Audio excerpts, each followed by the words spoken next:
Hey team, this is Salma from Discover My Business. I actually came across your ad on the first page of Google while going through a lower search, and it clicks me that you are missing caller extension, citing extensions, and also a phone number.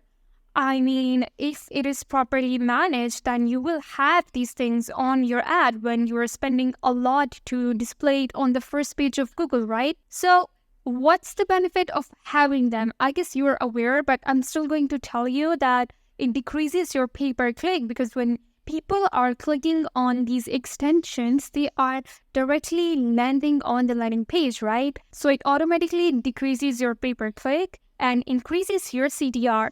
I mean, let's see an example of one of our client who has description, call-out extension, and also a phone number.